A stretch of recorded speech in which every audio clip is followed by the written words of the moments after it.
La réalité de l'islam, on vous la cache, on m'interdit de vous la dire, parce que l'islam n'est pas une religion comme le christianisme, ça n'a rien à voir. L'islam est une religion de la loi, l'islam est un droit religieux. Et donc, ce droit religieux prend l'homme depuis le berceau jusqu'à la tombe et dans tous les aspects de sa vie. Que ce soit pour aller aux toilettes, comment faire pour aller aux toilettes, comment faire pour conclure un contrat, comment faire pour faire la prière. Et ça, le chrétien ne peut pas le comprendre. C'est ça la loi islamique.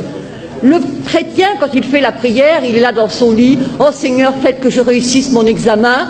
Au nom du Père. » Ah, peut-être il fait le signe de la croix, mais quand il fait froid, il a les mains en dessous de la couverture.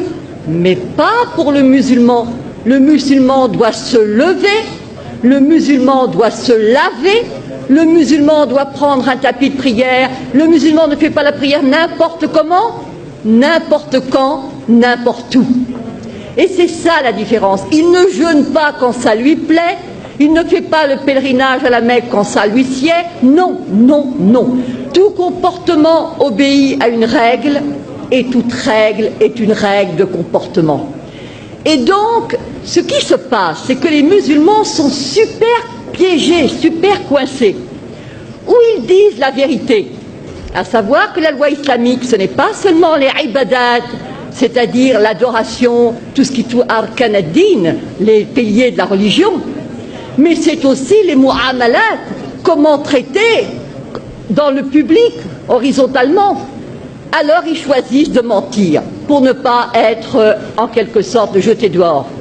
Ils choisissent de mentir qu'il y a un droit pénal, c'est-à-dire que, en fin de compte, la femme adultère est punie de 100 coups de fouet dans le Coran et que nulle indulgence ne vous prenne en leur faveur. Dit bien le Coran, le Coran.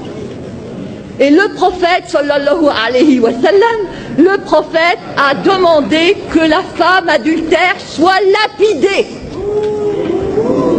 Une femme qui avait péché est venue voir le prophète. Elle a dit « j'ai péché ». Moi je me suis dit « oh là là, l'histoire va devenir fantastique ». Non, pas du tout. Elle attendait un enfant. Il a dit « retourne, accouche tranquillement ». Ensuite, elle est revenue et on l'a lapidée. Et pas n'importe comment. Avec des pierres pas trop grosses, elle serait tuée d'un seul coup. Non, des pierres de grosseur moyenne. La même chose quand on va aux toilettes, pas des pierres coupantes pour se couper l'anus, bien sûr que non. C'est-à-dire que, si vous voulez, tout est réglementé. La femme adultère, fouettée, après 100 coups de fouet bien donnés, vous ressortez en capilotade. Hein. L'apostasie est punie de mort. La consommation d'alcool de 80 coups de fouet. Le vol, la main coupée. Et dans le fiqh, c'est même la main coupée, le pied inverse, c'est ce qu'on appelle l'amputation croisée. Alors les musulmans, parce que ça fait partie de leurs droits religieux, choisissent de dire non, non, non, non, non, non, nous sommes comme les chrétiens. C'est pareil, les fils d'Abraham, patati, patata. Alors on les acclame. Je leur dis liberté. Oui, oui, oui, oui, liberté. Je leur pose la question. Est-ce que le musulman peut, est-ce que la musulmane peut épouser un non-musulman? Est-ce que le musulman peut se convertir à une autre religion? Est-ce que le musulman peut être athée? Est-ce que le musulman peut être homosexuel? Est-ce que le musulman peut même être célibataire? Car le célibataire est de la pire espèce. Et oui. Est-ce que, pas de monachisme en islam? Alors je ne vous dis pas les curés, les moines, enfin les curés on ne sait pas, mais les moines en tout cas, ils passeraient un mauvais quart d'heure. Et la religion catholique, c'est l'horreur, l'abomination. Ils disent trois, c'est considéré comme un trithéisme, donc ils seraient zigouillés. Et quant à la messe, alors là, la messe, boit, le pain transformé en corps du Christ, mais c'est de l'anthropophagie pour eux. Et boire du vin. C'est-à-dire que tout est quelque chose, horreur, horreur, horreur. ce sont des moushrikoun, des associateurs, et c'est najas. Najas, c'est-à-dire impureté, saleté, cochonnerie.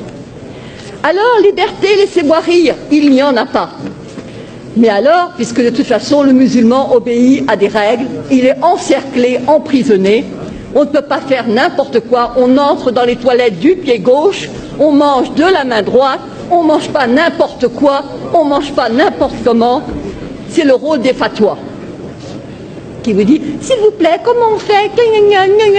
Et alors évidemment, on vous répond. Alors évidemment, avec l'Internet, ça devient n'importe qui, n'importe quel con peut répondre, mais non, etc. Ça, c'est un changement. L'égalité. Mais bien sûr que nous avons l'égalité. L'égalité entre qui? Entre les musulmans. Al-Muslim, Akhul Muslim. Le musulman est le frère du musulman. Pas le frère du non-musulman. Absolument pas. Absolument pas. Ne prenez pas les juifs et les chrétiens comme alliés. Et enfin, nous avons... Alors là c'est vraiment le must. Vous prenez la sourate 5, Al-Maïda, la table servie. Al-Yahoud. Les Juifs disent la main de Dieu est fermée. Mais non, c'est la leur qui est fermée. Et alors je passe, il est dit, écoutez bien ceci. Et certes, nous avons fait croître parmi eux la rébellion et la mécréance.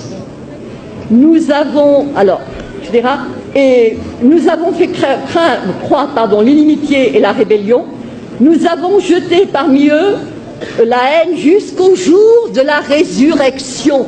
Yaoum al-Qiyamah. Vous voyez pour l'affaire d'Israël ce que ça signifie. Ensuite, il est dit, ce sont les Juifs qui allument la guerre. Ce sont les Juifs qui allument les guerres. Et c'est Dieu qui l'éteint. Et rappelez-vous, il y a eu une fatwa, il y avait eu des émeutes en banlieue, et monsieur Malek Chebel, musulman modéré, a écrit, mais il n'y a pas de guerre sainte en islam. C'est-à-dire, il a dit, en fin de compte, ce sont... il a cité de manière très habile que ce n'était pas les musulmans qui allument les guerres. Et tous ceux qui connaissaient le Coran ont compris. Parce que c'est sûr. Mais bien sûr que le problème... Alors, je me suis adressée au recteur de la mosquée de Paris, le charmant Dali Boubaker. Je lui ai dit, comment trouvez-vous la première sourate du Coran? Il a dit, c'est le paternoster chrétien. J'ai envie de lui dire, alors crétin, le paternoster, alors commençons. Au nom de Dieu, le clément, le miséricordieux, etc. C'est toi que nous adorons. Iyyaka na'budu wa iyyaka nasta'in. Ihdina sirat al-mustaqim. Donc guide-nous dans la voie droite. Et alors là commence le suspense. La voie de ceux à qui tu as accordé tes faveurs. Sirat al-ladin, voilà, an'amta alayhim. Donc c'est la voie de ceux pour lesquels tu as été généreux. Sirat, alors, Ghayr mardoubi alayhim, la voie de ceux contre qui tu n'es pas en colère. Walad dallin, et ceux qui ne sont pas égarés. Alors moi j'avais apporté un commentaire. Pardon.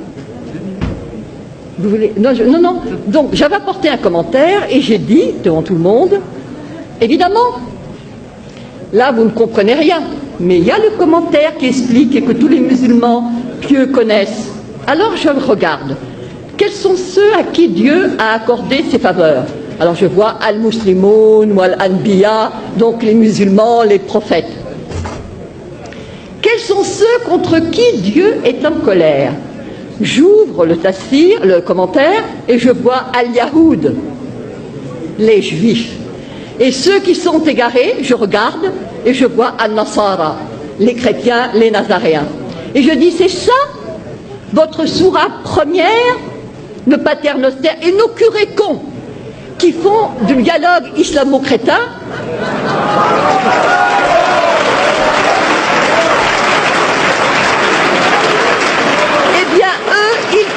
Tout ce qui est dit, on leur il se focalise sur la sourate Mariam. Voilà Marie qui a eu un enfant sans être mariée. Effectivement, Walam Akun Bariya, je ne suis pas une prostituée, patati patata. Alors ça plaît aux chrétiens. D'autant plus qu'on leur sert, les chrétiens sont comme des moines, ils ne s'enflent pas d'orgueil. Lorsque tu leur parles de la sourate Marie, leurs yeux s'emplissent de larmes. Je te dis, magnifique. Et contre qui ils sont? Ben, contre les Juifs. Les Juifs qui, pour eux, Marie n'est pas la mère de Dieu, pour eux, Jésus n'est pas le... Alors, il y a, par rapport à la communauté juive, un danger immense contre lequel je me bats depuis 5 ans.